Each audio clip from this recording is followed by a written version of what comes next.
Middle East.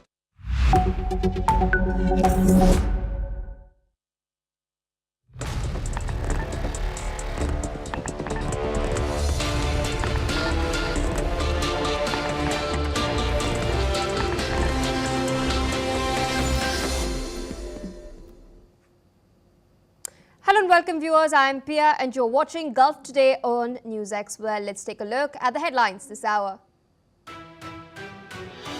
US President Donald Trump has stated that the US military is not needed to disarm Hamas and has warned that Israel might restart its campaign if Hamas does not stick to its end of the peace plan. Israel has provided the United States with intelligence stating that Hamas has access to more bodies than they are letting on, mounting pressure on the peace process agreed upon in Egypt. The British Prime Minister has proposed that Britain take a leading role in helping to disarm Hamas in Gaza based on its experience of encouraging terrorist groups in Northern Ireland to lay down their arms.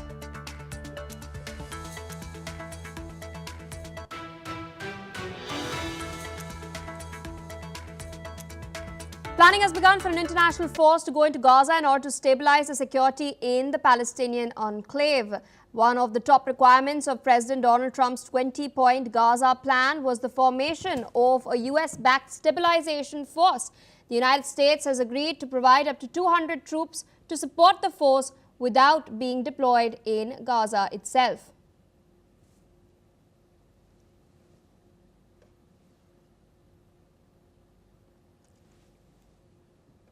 Those were the headlines and our key focus. Hamas has now handed over 2 more bodies of hostages who died while in captivity. Meanwhile, Israel has released 45 remains of Palestinian detainees through the International Committee of the Red Cross under the ceasefire and prisoner exchange deal.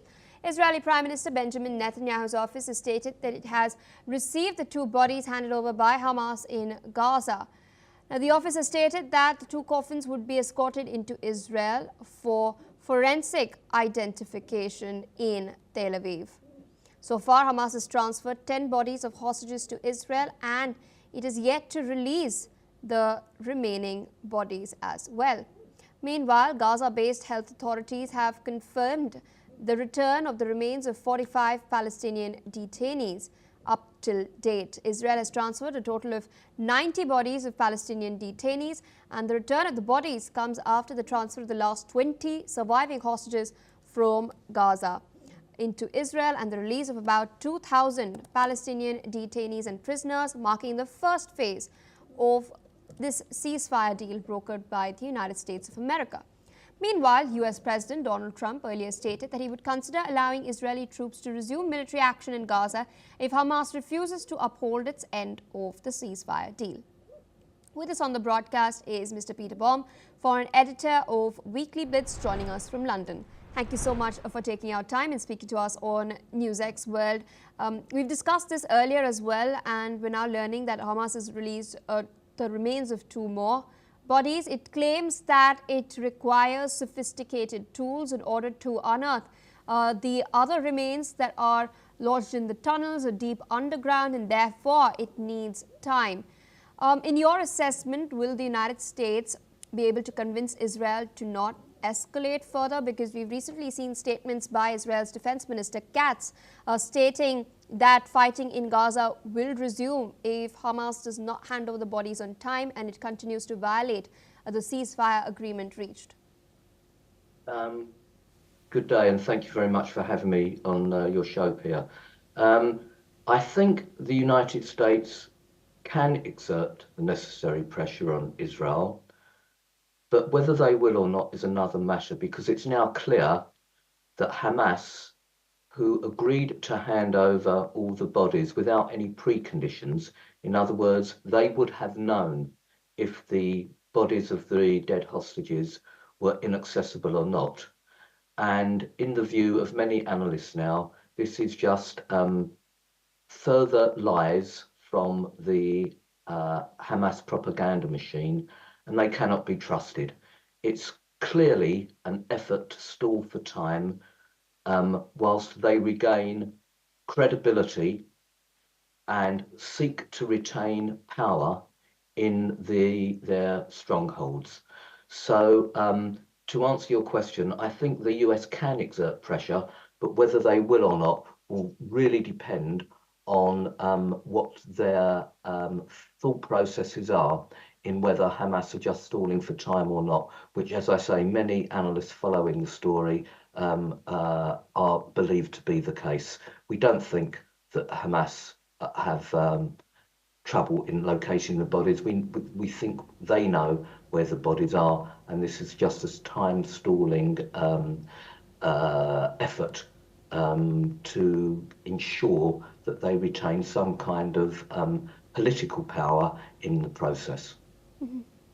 Indeed, and speaking of transition, we've also seen a statement being put out by the Americans that hints at the presence of US troops on ground. They've stated that they would not be directly involved, but they would be overseeing the peace process. This does then pave way for a larger international coalition to come in. We've also seen the Americans hinting at the fact that Egypt and Qatar, the UAE, might also play a really crucial role when it comes to this process. Yes, indeed. Now, in the area where we've seen international forces such as UNIFIL in Lebanon, they were absolutely hopeless. It was mainly made up of Irish and Spanish troops, I believe, the UNIFIL that made up the international force, and they may as well not have been there. They were an absolute joke. In Gaza, I think probably what will happen is that Egyptian, perhaps Turkish forces will be preeminent taking up any kind of military role. Whether they're overseen or not by the Americans is another thing. Probably that would be a good idea. But as far as international forces are concerned, from previous experience, as I say, in the region, when we had UNIFIL forces, it was absolutely shambolic. So I think, again, this is only going from feedback from my sources in the area. It will mainly be a combination of Egyptian and Turkish forces, which would be very acceptable to the Palestinians and to the Israelis, probably. Indeed, so I request you to stay on with us as we're tracking some other crucial updates from the Middle East. Now, Hamas's military wing has stated that the group has fulfilled its commitment to the ceasefire agreement by handing over all living Israeli prisoners in its custody, as well as the bodies of the deceased hostages it could access. Now, after returning 2 more bodies of deceased Israeli hostages, Hamas has stated that recovering the remaining bodies of the deceased Israeli hostages would require extensive efforts and special equipment. Meanwhile, health officials in Gaza are examining the 90 bodies of Palestinian detainees that have been returned by Israel. Officials in Gaza have claimed that the recovered bodies show signs of torture, including possible executions. Meanwhile, several people have been injured as an Israeli drone has struck a car in southern Lebanon. Cross-border warfare between the terror group Hezbollah and Israeli forces, remember, began in October 2023 itself, is escalated into a full-scale war by September 2024, killing more than 4,000 people and injuring 17,000 as well. Still with us on the broadcast is Mr. Peter Boehm. I'd like to talk about Hezbollah in particular. This is something that we've spoken about earlier as well, but what's really needed at this time in order to contain Hezbollah, because we know that a majority of its leadership has been wiped out by the Israelis, but there are factions that are still operating near the border. The Lebanese government, do you think now, with the fact that we've seen this peace deal being inked, they're now more receptive to following through with the demands being made by the Americans? Yeah, there's a great difference now between what was Hezbollah prior to and during the 2-year conflict and what is Hezbollah now. And the difference is that the Lebanese themselves, the Lebanese government under Joseph Aoun, wish to ensure that Hezbollah's military capabilities are totally diluted. They were given a severe blow, as we know, by Israel after October the 7th. They have lost the major support of Syria's Assad, who has fallen, and the new Syrian regime are quite anti-Hezbollah. And also Iran's role as being their master has also taken a severe blow. So whilst Hezbollah seek to ensure that militarily they are still an active player in the region, I think all other parties that want to ensure peace will be and are supporting Israel's occasional foray into Lebanese territory and Syrian territory still controlled by Hezbollah, and I think that will play out in the weeks and months to come. There is no doubt in my mind that every serious player in the region who wants to ensure peace has on its agenda to disarm Hezbollah militarily. Politically, Hezbollah will still be a force in Lebanese politics. Of that, I've no doubt. But militarily, the game now is to completely dilute their capabilities, and I think that's what we're seeing played out at the moment. All right, so with that, I'd like to thank you for taking out the time and speaking to us. The Egyptian Electricity Transmission Company has entered into a partnership with UAE-based K&K to advance the Egypt-Europe Electricity Interconnection Project.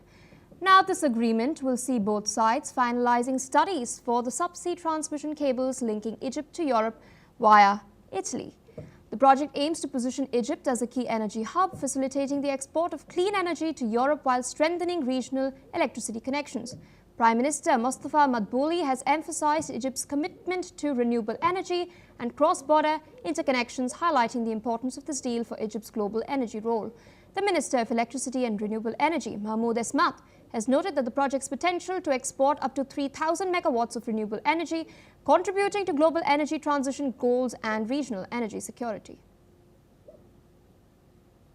Shifting focus to more developments, India and Saudi Arabia have held a bilateral meeting to boost ties in the chemicals and petrochemical sector as well.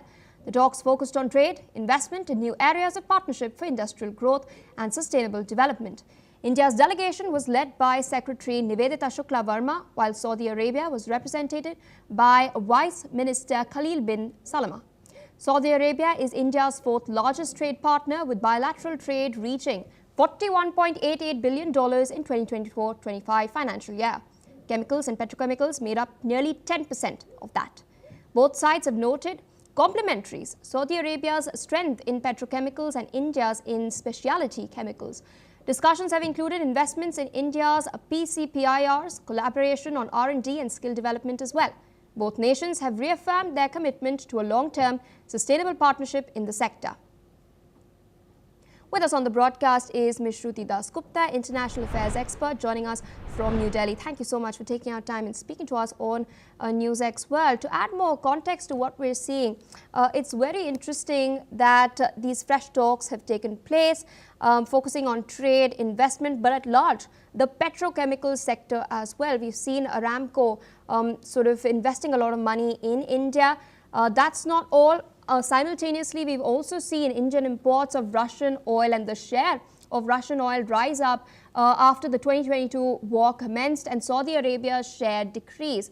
How do you think this meeting could be addressing that, and what can we expect in the future? Greetings, Priya. Thank you so much for inviting me. From what I understand, this is not the only development we've had with Saudi Arabia. There was a deal announced yesterday as well, where they spoke about man-made fibers and textiles as well. So this shows a growing cooperation with Saudi Arabia on more than one front, not just chemical and petrochemical only. And it also emphasizes that India is looking for larger markets, while Saudi Arabia is looking to explore more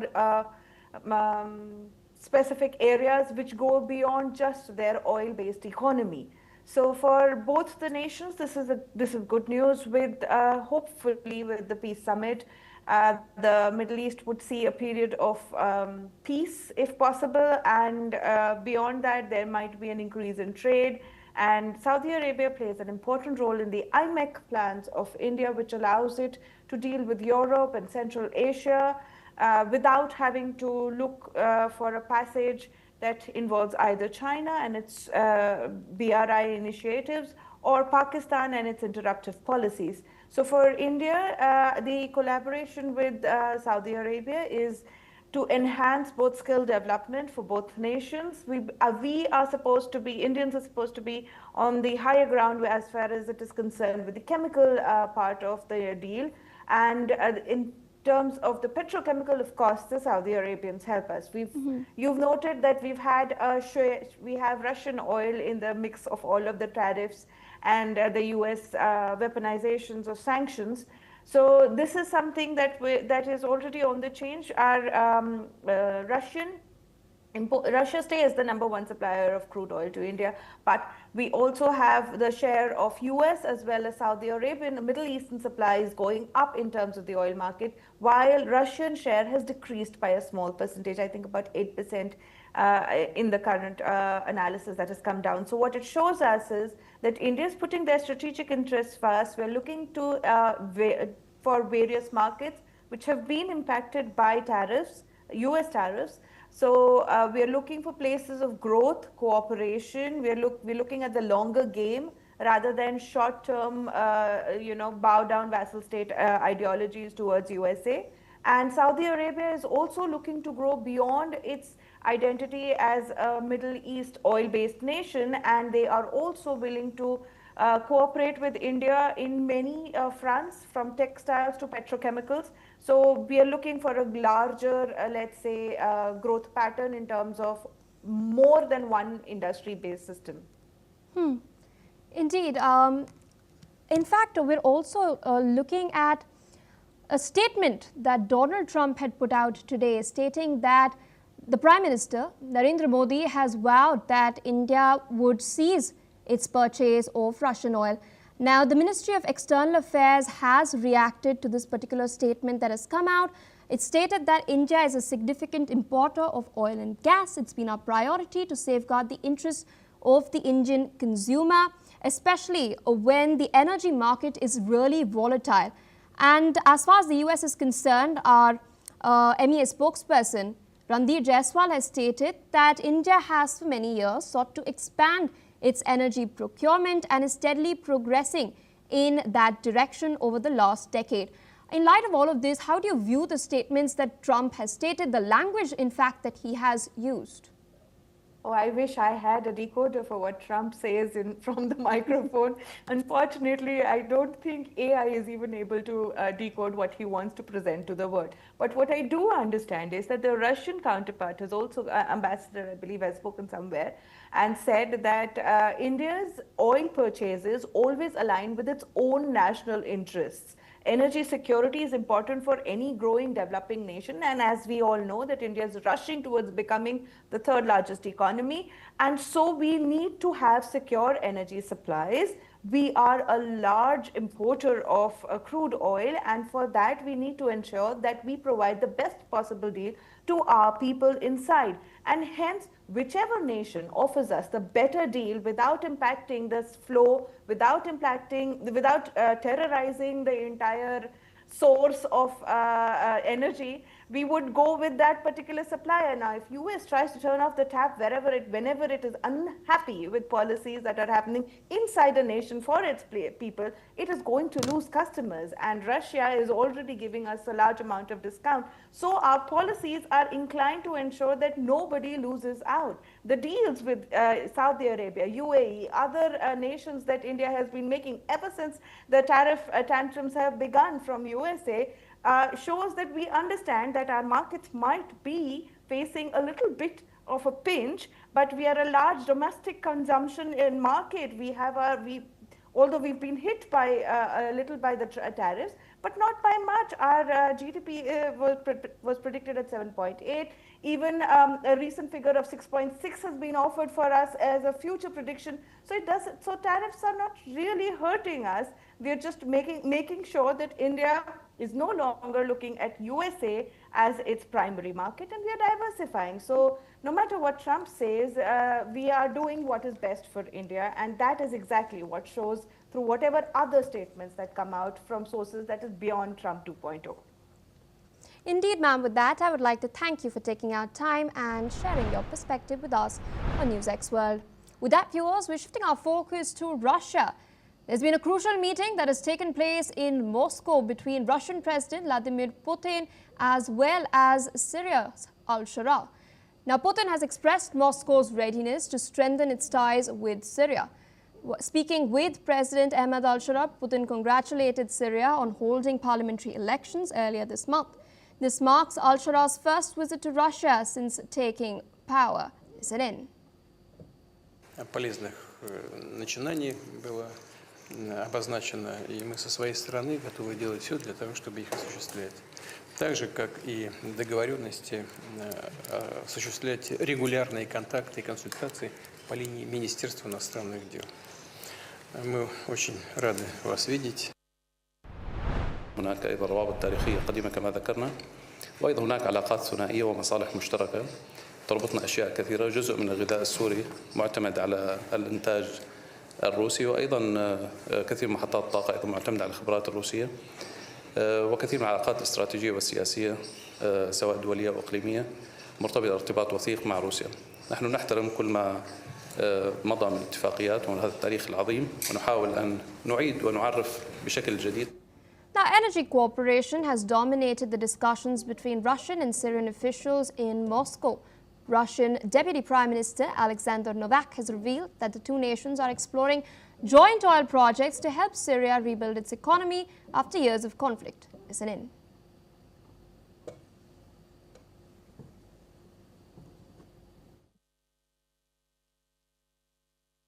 Сегодня обсуждали конкретные проекты и в области энергетики, и транспорта, и развития туристической сферы, и развития здравоохранения, культурно-гуманитарной сфере. Вот, это все будет подробно обсуждаться, и мы готовы оказывать поддержку и участвовать. Это одно из направлений. Российские компании работали давно уже на территории Сирии, на нефтяных месторождениях. Есть месторождения, которые требуют разработки, есть те, которые законсервированы, новые. With us on the broadcast is Mr. Gilbert Doctora, Russian affairs expert, joining us from Brussels. Thank you so much for taking our time and speaking to us on NewsX World. At the outset, I wanted to understand from you how crucial is this particular visit, this meeting between Putin and al-Shara for both Russia and Syria?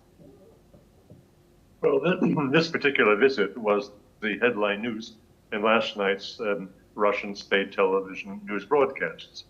They showed what you have just shown and a little more. It looks like a cordial meeting.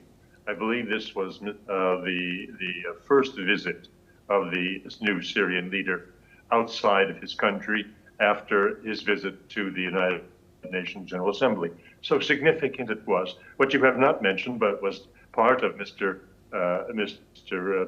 Putin's salutation, was the fact that this marks 2025 marks the 80th anniversary of Russian-Syrian diplomatic relations, which were established just after the end of World War II, at a time when Russia was in a rather weak position after all of the losses of the war. So this is really a long-term investment in diplomacy and close relations and economic support that, as they showed on Russian television, all Syrians are aware that so much of their hydroelectric power is coming from plants, dams, and energy generation that was made possible by Soviet collaborators, Soviet partners. So the point is that the Russian-Syrian relations go back far, and that they have had material impact on the Syrian economy, which was shown last night on Russian television. However, after saying that Mr. Novak, who was for maybe 10 years Russia's energy minister, had close talks with his Syrian partners, because the leader of Syria came with a delegation, substantial delegation, to talk about commercial opportunities and cooperation. That is fine, but it is being silent about the most important issue between Syria and Russia from the Russians' perspective, is they're maintaining their bases in Syria. They have an air base at Latakia. They have a very important naval base at Tartus. And these are the interests which were not discussed yesterday on Russian state television, nor by yourselves. We don't know what was discussed there, but we may assume that the issues were broached. And the most important thing of all of this puts a lie to all of the people who are cackling in London and Berlin and in Paris and in Washington after the overthrow of Assad and his flight to Moscow as a refugee, saying that Russia was finished in the Middle East and in Syria in particular. It has been proven to be false. Indeed. And you've, of course, mentioned the elephant in the room, Assad itself. It's being said that he's been provided sanctuary in Russia. Now, al-Shara, before flying to Moscow, has stated that Assad will be held accountable without Syria entering into any conflict with Russia. I wanted to understand from you, what could this entail? Well, Russia has, without wishing to be so, has become a sanctuary for several deposed leaders. The former Prime Minister of Ukraine, Mr. Yanukovych, is sitting comfortably in exile in Russia, and Mr. Assad and family have followed. This was not a position that Moscow sought, but it, acting in humanitarian concern, has provided these deposed leaders with a place to live and normally.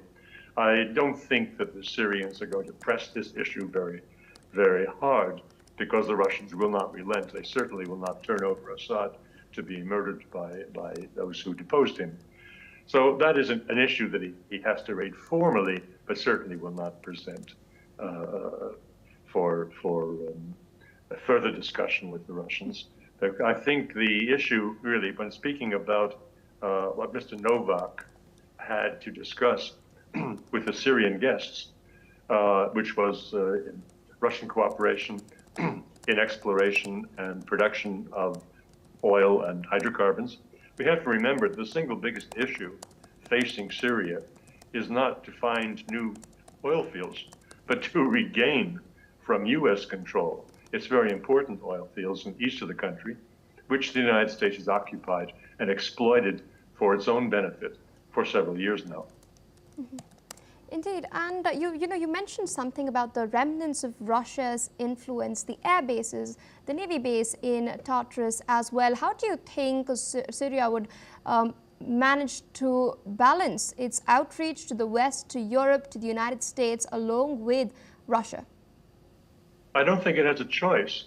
Syria does not have a choice. It must balance interests because the West is not being very kind to Syria.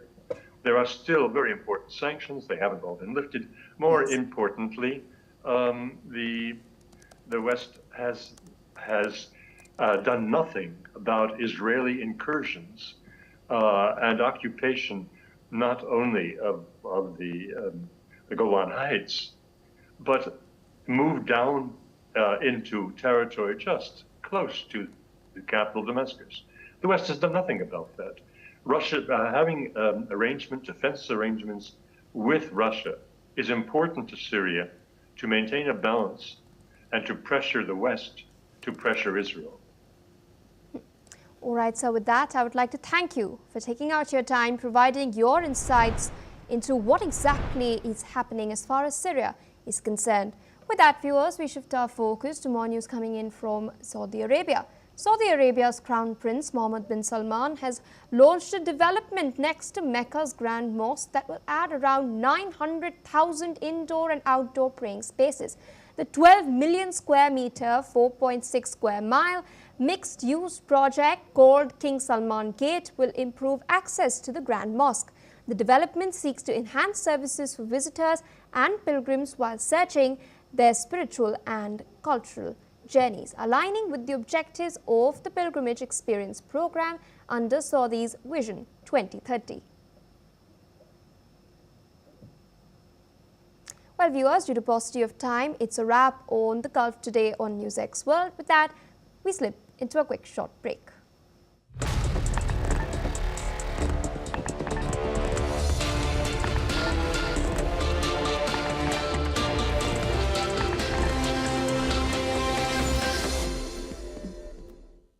Thank you.